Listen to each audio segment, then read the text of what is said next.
South African women are retiring at 71% of what males are retiring at. People spend money they haven't earned on things they don't really need for people they don't really like. It's undeniable that women do face challenges in their lives that men don't necessarily face that has an impact on their financial journey. It's no longer a luxury. It's an absolute necessity and an absolute lifeline. Intentionality with Paul Kemp, for people who lead with intention and live with impact. Welcome back to Intentionality with Paul Kemp.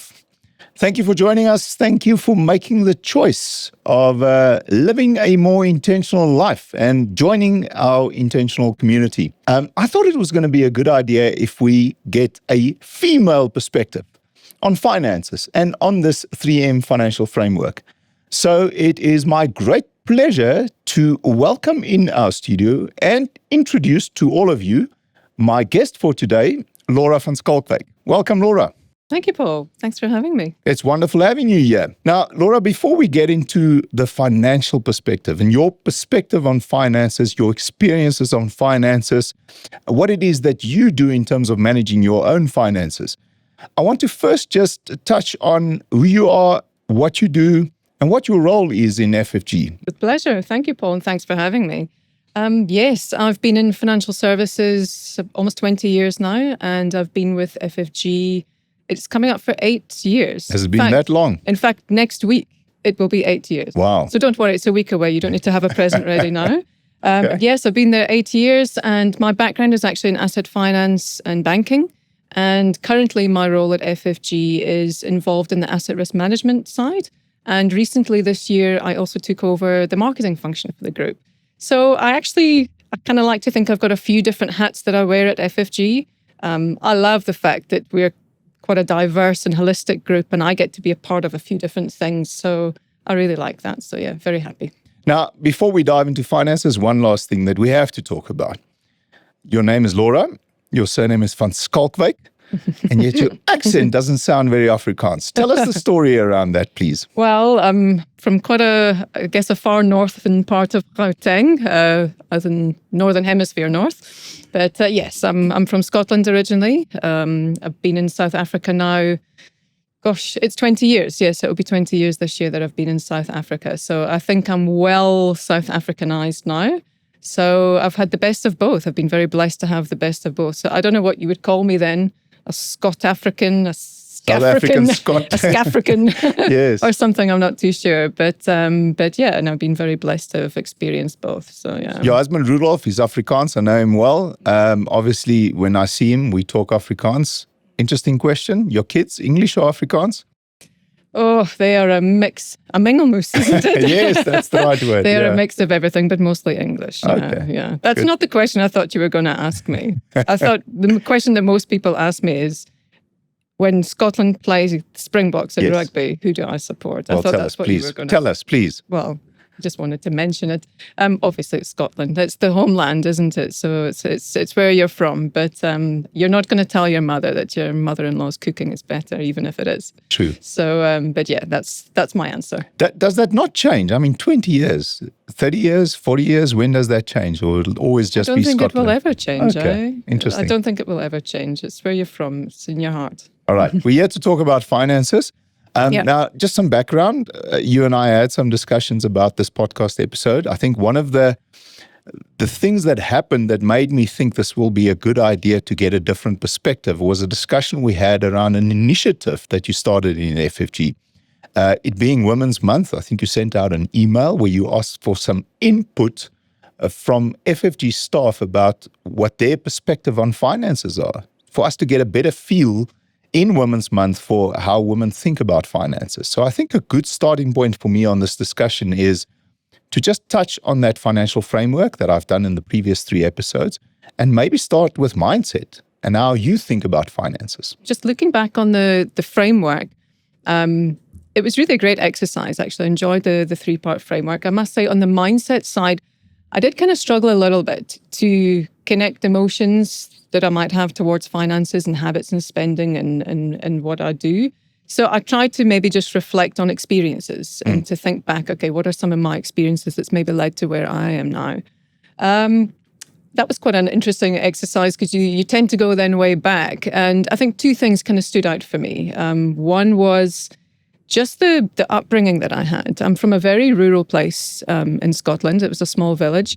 And from a very young age, we were encouraged to work as kids. So my dad had 2 jobs. My mother had a job. My sister had jobs. And I don't mean jobs high school or after school. I mean primary school. We were actually working. We had horrible jobs. We were living near farms. We used to pick potatoes behind the tractors, which was back-breaking work. We picked strawberries. I think one of the worst jobs I had was a paper round. I remember in the days when newspapers were actually delivered to houses. And I think I did that when I was 10 or 11 maybe. And then that was backbreaking as well. You had all these heavy things to carry. I actually had to carry it in a trolley because it was too heavy to carry. And it wasn't even a trolley. Those thin sort of wheels you get, the old baby prams that you used to get that really has no stability at all. Trying to trudge that through 6 inches of snow in the winter was terrible. That's incredible. We did it for money. We did it for money. But are you telling me that child labour is legal in Scotland? I was just going to say, looking back, that's definitely child labour. Things were very different back then. Yeah. But the point was we were encouraged to work if we wanted stuff. I did make a big career change after that because it turns out people don't like reading soggy newspapers. So I quickly left that job. But the thing is, we were encouraged to do a lot of different jobs. Earn your own money for what you want. And that definitely translated into life later on. I think not just the financial side of it, but just independence in general. I think that really did have an impact on me. And I think the second thing that stood out was, obviously you learn from your experiences and your upbringings and things, but usually we learn lessons from the bad stuff, isn't it? And not the good stuff. So when I was a student, I was very blessed that I could go and study. I went to university in Glasgow and I got a job because, when you're a student, you need to buy beer and other studently expenses. But so I took a job in a clothing store, quite a well-known clothing store. And for some silly reason, for some business reason, they would give you a crazy discount on the clothes. They gave you, I think it was a 50% discount and a store card. So guess what happens? You earn your money and straight away you just go and squander it into the card, into credit. And before I knew it, within a short space of time, I racked up a debt. I can't recall the exact figure, but I have it in my mind. It was about £1,000. Now, 25 years ago, that was a lot of money. It's a lot of money now. Especially for a student. Especially for a student with a student loan on top of all that. And I was in quite a spot of bother, like really a spot of bother. I wasn't very popular with my family. But I had to get myself out of it. So I took another job, this time working in a pub, so I could get free beer, so I could pay off that debt and then still have what I needed. So no, not to trivialize it or joke about it, but that was the reality. It really had an impact in the sense of I've never had a store card since, ever in my life. I have credit cards, but I don't use them for the credit. I use them for the benefits of them. So I've always steered away from that card sort of mentality, and I think it's definitely from that experience. Yeah. So clearly, what happened there shaped how you think about things now. It made an impression on you, and it made you change the way you think, the way you act with your money. Definitely, absolutely, no, absolutely, without a doubt. I think it's very important to look back to see your experiences and how they've shaped you, but it's probably more important to look forward then from that as well. But I think it definitely helps to sort of check where did they come from. Okay, and then also we've now mentioned what we did at FFG, the email you sent out, the survey I think you did, that gave you a bit of insight into women's perspectives and experiences in finances. Anything you want to share around that? So what happened is, as you said, we sent out an email. We were asking the women for lessons potentially that they'd learned, what advice could they share, lessons they'd learned, practical tips, even if it was something small they wanted to share. And there was some really golden nuggets of wisdom there and really empowering stuff, I thought, that women are doing in their daily lives with their families. It was really great. But it kind of made me wonder a little bit deeper, where do these stories come from? What's the background to that? And where do these women learn these experiences? So for me, that was sort of a better part of that exercise. That was something sort of on the side, but I actually spoke a bit deeper to some of the women, and not just women in FFG. I put it out there to a little bit more. And I think one that resonated was a fairly young woman, and just to maybe put it into her sort of family perspective, she is married, does have children, and she described how watching her parents support her through her life, but get to the point of retirement where they are so dependent on credit card debt was a big turning point in how she shaped her family, together with her husband, luckily, to shape how they handle their finances and how they treat their debt. Now, I don't know the stats. I read somewhere that I think it's 1 in 3 retirees will still have debt of some kind, obviously, in their retirement. But credit card debt, I mean, that's extremely high interest debt. And I think that puts a huge financial pressure on how they're living now. And she said they just made a conscious decision from a young age, debt when only absolutely necessary. And they're actually sitting debt-free at the moment. Not to say they might not take debt later on when they need it or when it's useful. But it definitely made her not just debt averse, but proactive and intentional in how they carve out their debt now. I love that story. And this is now the second time we've talked about credit card debt. Credit card debt is something I've touched on in a number of episodes in the past, where I made the comment that that's your dangerous debt. That's your bad debt. You know, you get your home loan where you hopefully have a bit lower interest rate. You might have a study loan where you do something that could, at some point in your life, create more income for you. But things like credit card debt is the really bad debt. It's the dangerous debt that gets you into trouble very quickly. And you've had the experience as a student. You've shared this experience of somebody that shared their story with you. And it's wonderful to hear how people can actually learn from that lesson, apply it in their lives, and actually use credit responsibly. Yeah, definitely. Absolutely. So the second story from another woman was a young woman again. And this woman is still single, no family ties, no children yet, just got her degree. And she described how much sacrifice her parents had to make. I mean, I think for all of us, you know, the sacrifices have to be made for us to do the things that we want to do. But she described how the sacrifice that her parents made really affected not only her life, but their life specifically, obviously. They postponed things like building their house just to put her through university to get a degree. But when it came to time for her to leave and then go start working, eventually they had to leave and they had to go live somewhere else. And now in retirement, they actually can't support themselves at all. So as a young professional, she already has that financial responsibility. And I guess one could call it of looking after her parents and supporting them. And I know in South Africa, I mean, there's a cultural and there's an economic reality behind that for many, many South Africans, that's probably part of life. And it's not necessarily a burden all the time. It could be a give back. And you've spoken about the open hand and the abundance mindset. And the privilege of being in a position where you can actually help your parents. Definitely. Yes. But in this woman's perspective, she's not in the position to do it yet. She wants to. And she said with her whole heart, she will give back. But she can say undeniably that has held her back in her own financial life. It's put off certain decisions that she's going to make or things that she wants to do. But again, women being great women, the nice twist on that is she said, going forward, I'm just going to make sure if I have kids one day, I will not rely on them like my parents have to rely on me. I want to break that cycle. You've actually hit the nail on the head of what the solution is. It's up to every single generation to take the responsibility of breaking that cycle. I think it's a wonderful gift being able to say to your children one day, yes, I might not have given you all the privileges in the world. I might not have given you all the money that I would have hoped to give you, but here's my one gift to you.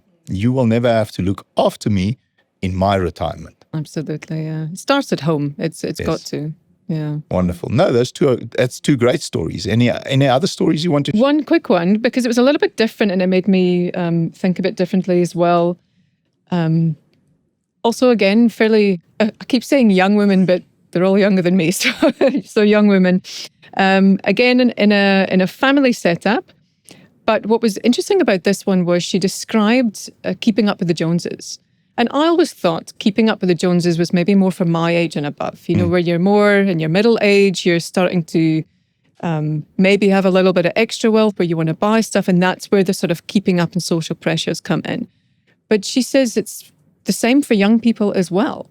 Young families or even just young professionals going out there, earning money, getting money suddenly and squandering it.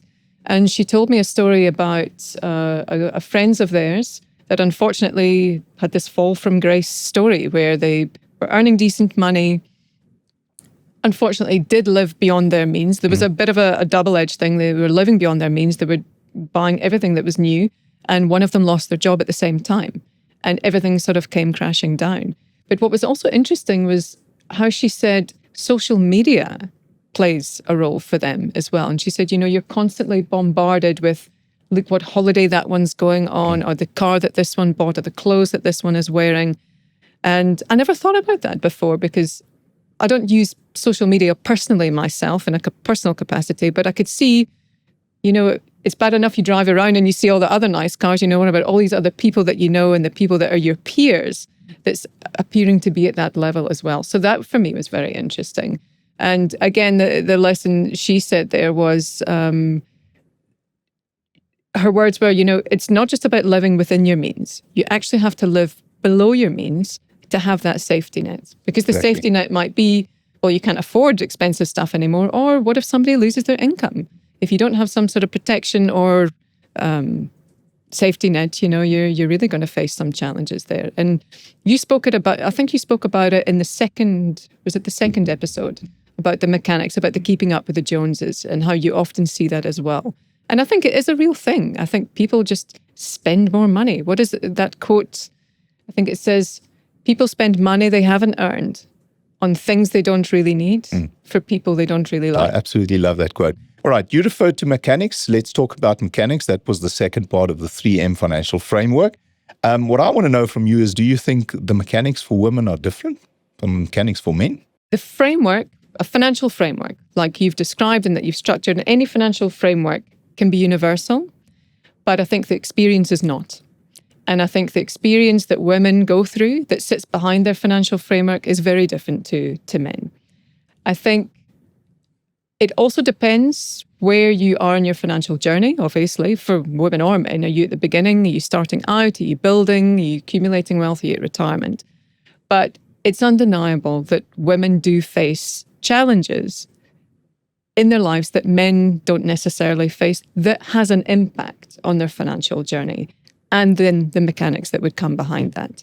Let's take a big one, the gender pay gap. It's a reality. It's a reality globally. It's a reality in South Africa. And funnily enough, just before I came here today, I saw an article that popped through from MoneyWeb. I think they published it yesterday. The stats are a little bit old.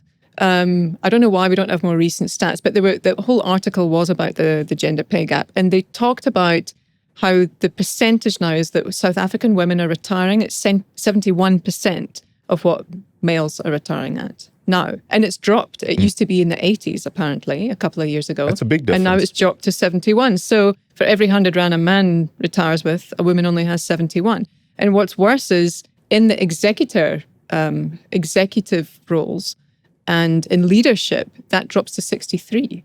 So that's quite incredible as well. So at the higher end, the gap is even bigger. It's a massive difference, but it can't just be the differences in salaries that cause that. I think that's the main cause, but there must be some other factors at play there. But the reality is we all know it exists. We all do know it exists. So I think it just adds another layer of complexity to a woman's decisions. If I'm earning a bit less, it's less available income. Maybe I need to think about different strategies. I need to be more aggressive in investments rather than savings because I have that little bit less. And let's not forget, we're going to live longer as well. Women live longer. Exactly. My grandmother turned 98 last month. I don't know if I want to be there, but the reality is we live longer. Yes. And we also, as women, we have other medical costs that men necessarily might not have. There's reproductive costs and a lot more, I think, medical expenses that can go into it. So all of that has an impact, I think, on things going forward. But that's some of the factors that I was alluding to previously, that I said it's not just the difference in remuneration between men and women, but there's other circumstances. So women, in general, have things like maternity leave that causes you to be away from the workplace for a certain period of time, potentially losing certain income that could contribute to that gap.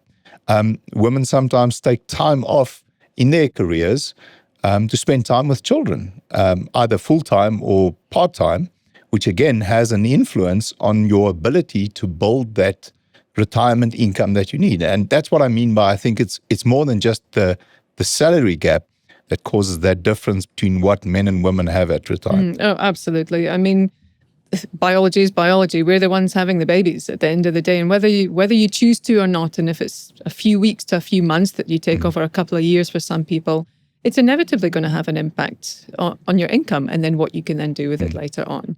And I think not just that, but the whole family responsibility side of that is also a big thing. And again, it doesn't just go to the fact that you had maternity leave and now you're working again. A lot of the time, the woman ends up being the one that has to manage the household most of the time as well. And it becomes a time thing, trying to juggle a bit more. Those are maybe the softer things, but we've spoken already about the sort of family responsibility, whether that's a cultural thing or a pure economic need. The reality is there for women as well and for men, but the responsibility is there. And when you look at things like divorce, if you look at statistics, Stats SA brought out a study, it was from 2024 now, and they said that 42% of households are run by women as the sole breadwinner these days in South Africa. The sole breadwinner, not just the breadwinner, the sole breadwinner looking after households. And when you factor in things like divorce as well, I mean, I think the stats, over 50% of divorces include minor children. So it tends to be most times that the smaller children will go to the mother. And yes, there could be a committed father there and all the other things that come with that and support. But I think, let's be honest, I think the reality is the burden and the responsibility and the time and the financial impacts is mostly with the women in that sense. Scary statistics. It's scary really to think about what it is that women have to go through when thinking about finances, when thinking about things like retirement. I'm really glad we've gone down this route to get the women's perspective on these things that we talk about a lot. So the third M in the financial framework was momentum. And I spoke a lot about what I think the things are you can do to create momentum with this mindset and this mechanics that you have built around your finances. But again, that was from a purely male perspective. How do you think that differs when it comes to women? Paul, I think it's very different for many different women for different reasons. I think some women and some people in general are just very, very disciplined. Just disciplined through whether it's consistent habits that's got them there or just very disciplined. You're a very disciplined person. My very good friend is a very disciplined person. You two would get along grand. Some people are like that. Yeah. Some people are driven to that by good habits. Some people, I think, are driven to that discipline by really strong whys. You know, the why that you spoke about in the beginning of the episodes of the 3-part. You know, what is your why at the end? What do you want to get to? And unfortunately, I think for some women that could be a very negative why. It could be I've been in this position where, for example, I've been in debt review. I had to get out of a bad relationship. I've got kids to take care of. And I've got myself out of it. My why is I'm never going back. Yes. It's a very strong, it's a hard why, it's an emotional why, but it's a why that drives them. Another one just could be I want to do this one day. This is my goal to travel here or to retire then. That's my why. So I think some people are driven enough by them. I'm not one of those people. Unfortunately, I'm not very good at, so from my perspective, I'm not just a habit discipline kind of person. I need support. I need a bit of help. So in my experience, I think support becomes a big part of the momentum story. And I think there's many ways you can do that. One that worked for me that I was quite lucky to experience and very blessed to experience was towards the end of last year. I sat with a life coach. I went to see a life coach. And it really helped me, not just in the financial side. You can go to a life coach, obviously, for anything, and you can go to a financial coach that will focus on the finances. But from there, it was so important and valuable just to focus on not the emotional side of things, but what do you actually want to achieve? You had a woman on your show a while ago, Sanela Lukanovic was a life coach, and she said, you focus on the person, not the problem.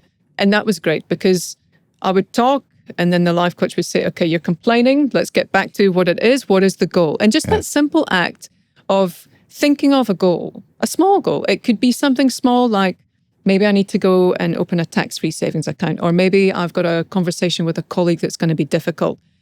It sounds silly, but I mean, you come from this place. You write it down and you come back next week to be accountable to what happened with that conversation then, what happened with that thing that you said that you were going to do. And to just break it down into, there's so many aspects of our life that can be looked at, just to identify the few that you needed help with. And for me, that was key, that support role of it. And I think that's where maybe we can do more to support each other as women. Look, you've said some wonderful things that I really want to respond to. There's 3 things I want to say. I think the first one is you've just right now touched on, I think, the whole definition of intentionality. As you were speaking, I was thinking being intentional about coming back from addressing the problem instead of the person, or the other way around. The point is, you've got to be so intentional in terms of how you do things, including your finances. The second thing I wanted to say was going back to the why. I love the way you described the why and how the why is different for different people, different for men, different for women. But there's something there that I immediately resonated with, and that is the why of independence. And here's why I think I can share this with you. It's because I've had this experience with 3 women in my life. I've had it with my wife, Chanel.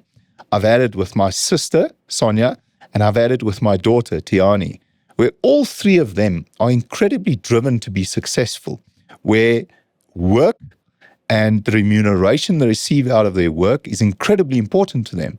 And all 3 of them, I think a huge part of their why is independence. To be able to say that I'm never in a position where if this man decides to leave me or this man decides to divorce me, I'm going to be in trouble financially. I want to be able to stand on my own 2 feet, even if I don't need it. So I think that to me is a very interesting perspective from a woman's point of view about the why. And then the last thing I just want to say about this whole thing of support, it made me think of the evolving role of financial advisors that I'm seeing in the industry we're in. To me, financial advisors, true, really good financial advisors, people that really add value to your life, is a financial advisor that doesn't just come in and give you advice on the kind of investments or risk policies that you need, but it's somebody that can come in and actually advise you on every aspect of your finances. You use the word financial coach. I honestly believe the future of financial advisors, and especially in this world where something like AI can become a financial advisor, I think financial advisors have to be careful and they have to evolve into financial coaches that can actually support and help people, men and women, to reach their goals in terms of finances. So I really think you touched on a lot of really valuable points there.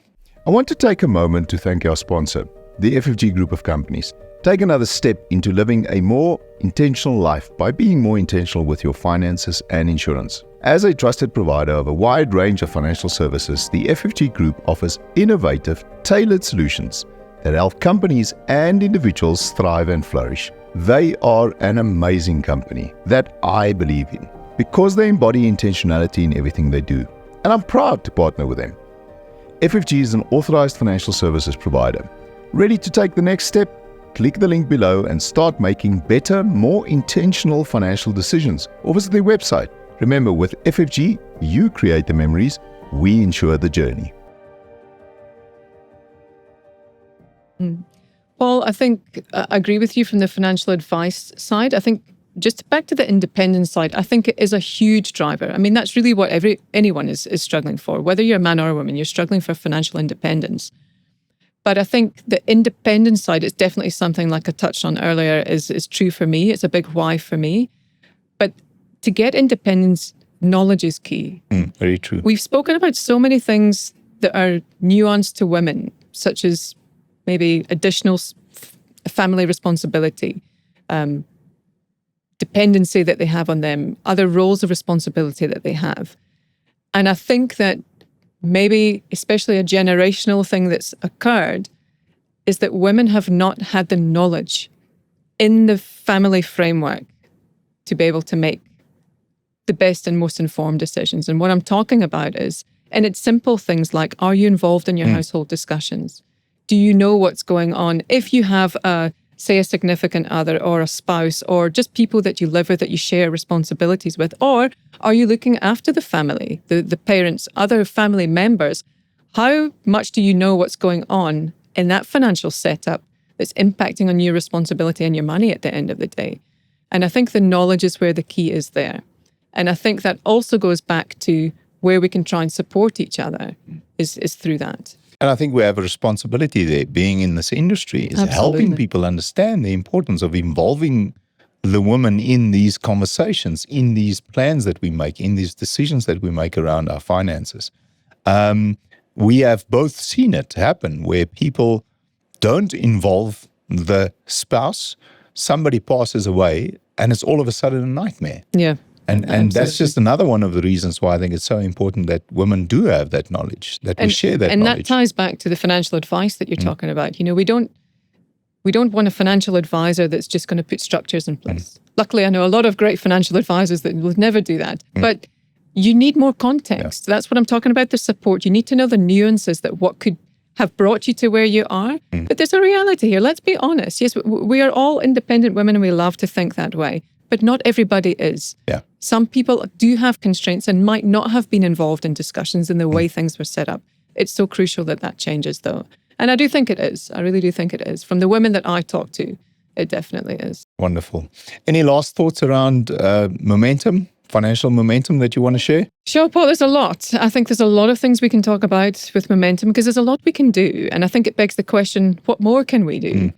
So something that we're going to be doing from a work perspective, which I'm quite excited about, is we're going to be doing a women's business roadshow. We've got a client, we've actually got a few clients that are in a sort of same geographical area, and it's all women-led businesses. So we've got a woman who's running a business that's in quite a male-dominated industry. It's transport. Yeah. And she's running this business, built this business from the ground. She's supporting female-led subcontractors underneath her. She has employees under her.